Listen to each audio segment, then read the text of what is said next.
வணக்கம் நண்பர்களே. அடுத்த பிளாஸ்டான சம்பவத்தை தான் பார்க்க போகிறோம். கிட்டத்தட்ட இப்போ வர வர பிளாஸ்டாக பண்ணிகிட்ருக்காங்க டபிள்யூடபிள்யூ. நம்மளாலே பார்த்தீங்கன்னா நம்ப முடியாத அளவுக்கு கொஞ்சம் நல்ல விஷயம்லாம் பண்ணுறானுங்க. இந்த பிக் கேஷா இவர் பேர். இவர் வந்து பார்த்தீங்கன்னா கிட்டத்தட்ட ஒரு 7 இயருக்கு மேலே முன்னே சண்டை போட்டிருக்காரு டபிள்யூடபிள்யூவில். அதுக்கப்புறம் ரிலீஸ் செய்யப்பட்டிருக்காரு. டேக் டீமாக இருந்திருக்காரு, சிங்கிளாக போராடியிருக்காரு. இப்போ மீண்டும் டபிள்யூடபிள்யூக்கு ரிட்டர்ன் பண்ணாங்க. தலைவன் இதுக்குன்னே உடம்பு ரெடி பண்ணியிருப்பான் போல். 8 வருஷமாக செதுக்கி வேறு லெவல் ஹைட்டில் இருக்கார். வேறு லெவலில் உடம்பு வச்சுருக்காரு. இன்னும் ஓரளவுக்கு உடம்பு வச்சு இது பண்ணால் பிராக் லெஸ்னர் மாதிரி இருப்பார் போல். எல்லா கமெண்ட்லலாம் இன்னும் கொஞ்சம் இது இருந்தால் போதும், பிராக் லெஸ்னர்ன்ட்டு இருக்காங்க. ஆனால் பார்க்க ஆள் ஜிஜாண்டிக்காக அந்த மாதிரி தான் இருக்கார். ரோப்பை இந்த பிக் ஷோ இந்த பெரிய பெரிய ஆளுங்க ரோப்பை 3 தாண்டி வருவாங்க. மீதியெல்லாம் இந்த சந்தில் பூந்து தான் வருவானுங்க. தலைவன் பார்த்தீங்கன்னா ரோப்பை தாண்டி வரான். அப்போவே நினச்சிட்டேன், ஓஹோ ரோப்பை தாண்டி போகலாம் அப்படி போலுக்கு. சிங்கிள் புஷ்ஷில் வேறு லெவலில் புஷ் கொடுக்கலாம். வேர்ல்டு மெட்டீரியலும் இருக்கார். பட் இருந்தாலும் இவர் வைக்கிற ஆளுங்களை பார்த்தா மிட்கார்ட் லெவலுக்கு தான் கொண்டு போவாங்க போல். இருந்தாலும் வேர்ல்டு மெட்டீரியலுக்கு வாய்ப்பு இருக்குது. இவரோட பர்ஃபார்மன்ஸ் பார்த்து அதுக்கேற்ற மாதிரி மிட்கார்டில் வச்சிருக்கணுமா இல்லை வேர்ல்டு மெட்டீரியல் கொண்டு போகலாமான்னு பார்ப்பாங்க. ஆனால் உடம்புலாம் பார்த்தீங்கன்னா நல்லா இருக்குது. ஃபினிஷரும் தரமாக பண்ணுறாரு.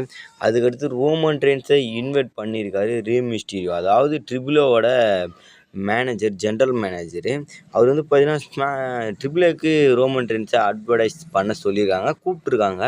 ரோமன் ரெயின்ஸ் அங்கே போயிட்டு சாம்பியன்ஷிப் ஆகும்போது அதும்போது வரான்னு கிடையாது. அங்கே போயிட்டு பார்த்தீங்கன்னா ஒரு செக்மெண்ட் கட் பண்ணலாம். ரோமன் ரெயின்ஸ் வராங்கன்னு பார்த்தீங்கன்னா அன்றைக்கின்னு பார்த்தீங்கன்னா டிக்கெட் சேலிங் அள்ளும். ரோமன் ரெயின்ஸ் போகிறத பார்த்து ட்ரிபிளோட இது மார்க்கெட்டிங் எகுருன்னு நினைக்கிறேன். ஆல்ரெடி ட்ரிபிள் சும்மா நடத்திட்டு இருந்தாங்க. டபிள்யூடபிள்யூ பார்ட்னர்ஷிப் வச்சாங்க. இப்போ டபிள்யூடபிள்யூலேருந்து சில ரெஸ்லர் போகிறாங்க. இன்னும் ஸ்டோரியில் எல்லாம் புக் பண்ணி அண்டர்டேக்கர் இருக்கார்.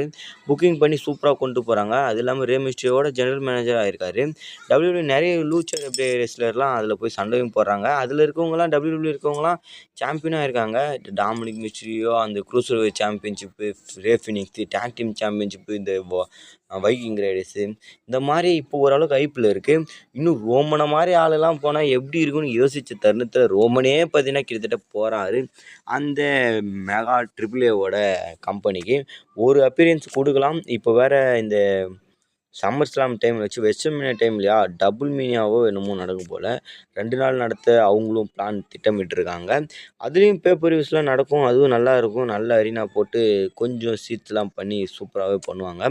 ஆனால் ட்ரிபிளோட க்ரியேட்டிவிட்டியும் வேறு லெவலில் போயிட்டுருக்கு. அண்டர்டேக்கர்கிட்ட ஒன்று கொடுத்தா பக்காவாக பண்ணிகிட்ருக்காரு.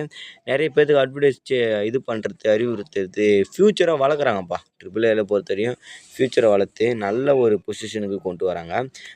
பார்ப்போம் ரோமன் ரெயின்ஸ் போய் என்ன பண்ணுறாரு. நெக்ஸ்ட் வந்து பார்த்தீங்கன்னா கெவின் ஓவன்ஸ் vs பங்கு. இந்த மேட்ச் வந்து பார்த்தீங்கன்னா அஃபிஷியல் பண்ணியிருக்காங்க. எப்போ ப்ரோன்னு கேட்டிங்கன்னா அஃபிஷியல் தான். ஆனால் எப்போன்றது தெரியல. மனி இந்த பேங்க்கில் வைக்கலாம். அப்படி இல்லைனா சீக்கிரமாக கூட வச்சு முடிக்கலாம். என்னை பொறுத்தவரைக்கும் இது ஒரு பிக்கஸ்ட் மேட்ச் தானே. ஆமாம், ஒரு பிக்கஸ்ட் மேட்ச் தான். மனி இந்த பேப்பர்வியூக்கு தான் கொண்டு போகணும்னு நினைக்கிறேன் மனி இந்த பேங்க்கில். ஏன்னா ரோமன் ரெயின்ஸுக்கும் மனி இந்த பேங்க்கில் மேட்ச் இருக்கும். பட் இவங்களுக்கு அவருக்கு இருந்தால் அங்கே இருக்குமான்னு தெரியல.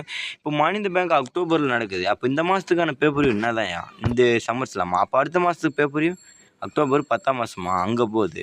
என்ன பண்ணணும்னு தெரியல. ஏதோ ஒரு பேப்பர் அட்வர்டைஸ் பண்ணி விட்டு அதில் இவங்களுக்கான மேட்சஸ் வைக்கலாம். ஆனால் வேறு லெவலில் இருக்கும்னு நினைக்கிறேன். சிஎம் பங்கோட ஆப்போனண்ட்லாம் சூப்பராகவே கொண்டு போகிறாங்க. ஏன்னா சிஎம் பங்க் இருக்கிறத 1 வருஷமோ 2 வருஷமோ. அதனால் அவருக்கு அந்த காலத்தில் இருந்த ரெஸ்லர் கூட எல்லாத்துக்கிட்டையும் மோத வைக்கிறாங்க. சில ரெஸ்லர் இந்த பிராண்ட் பிரேக்கர் மாதிரி ஆள் தான் இப்போதைக்கு மோத வைக்கிறாங்க. ரோமன் கூட ஃபேஸ் ஆஃப் பண்ணி மேட்ச் விளாட்னாரு. ட்ரூ மெக்கண்டர் கூட விளாட்னாரு. கோடி கூட விளாட்னாரு. அதெல்லாம் ட்ரீம் மேட்சஸாகவே கன்வெர்ட் பண்ணிகிட்ருக்காங்க. இப்போது மிகப்பெரிய ஆப்போனண்ட்டு கெவின் ஓவன்ஸ் வந்து பார்த்தீங்கன்னா ஒரு பெரிய ட்ரீம் ஆப்போனண்ட்டு தான். கெவின் ஓவன்ஸும் பெரிய ஆள், எல்லாம் வச்சுருக்காரு, எல்லாம் பவரும், எல்லாம் ஒரு வில்லத்தனமாகவும் சண்டை போடுவார். இப்போ கெவின் ஓவன்ஸை கோத்துட்ருக்காங்க சிஎம் பங்கு கூட. சிஎம் பங்கு கிட்டேருந்து சாம்பியன்ஷிப் பிடுங்கிறது கஷ்டம். இருந்தாலும் கெவின் ஓவன்ஸ் ரிட்டர்ன் பண்ணதாக செம்ம ஹைப்பில் இருக்காங்க. அது மாதிரி கெவின் ஓவன்ஸ் ரிட்டர்ன் பண்ணார்ல 1.5 வருஷம் கழிச்சு. அதுக்காக அவருக்கு ஒரு வேர்ல்டு சாம்பியன் மேட்ச்சு கொடுத்துருக்காங்க. ஃபின் பேலர் ஏமாந்துட்டார் அப்படின்னு கேட்டிங்கன்னா ஒன்றும் பண்ண முடியாது நண்பர்களே. கடைசி வரைக்கும் ஃபின் பேலர் இப்படியே தான் பார்க்கணும் போல். என்ன பண்ணுறது, அவருக்கு புஷ் கொடுக்கலாம் கண்டிப்பாக ஏஜ் ஸ்டைல் மாதிரி நானும் ரிட்டையர் ஆகிறேன்னு சொல்லிட்டு குந்தர் கையில் ரிட்டையர்மெண்ட்னாச்சும் ஆகிட்டு கிளம்பிட்டு வர போலுங்க. பார்த்து WWE என்ன பண்ணணும்னு தெரியாமல் பண்ணிட்டு இருக்கானுங்க தெரியுது. ஆனால் இப்போது கிரியேட்டிவ் டீமில் செம்ம பவராக கொண்டு போகிறாங்க. மண்டே நைட்ராவோட வரப்போகிற ஸ்மாக் டவுன் வேறு லெவலில் இருக்குன்னு நினைக்கிறேன். ஏன்னா அந்த மாதிரி ரேண்டி ஆர்டன், கெவின் ஓன்ஸ் நிறைய பேர் இருக்காங்க அதில். அவ்வளோதான். நம்ம சேனல் சப்ஸ்கிரைப் பண்ணிட்டு ஒரு லைக் ஒன்று தட்டி விட்டு பாருங்க. Bye bye K.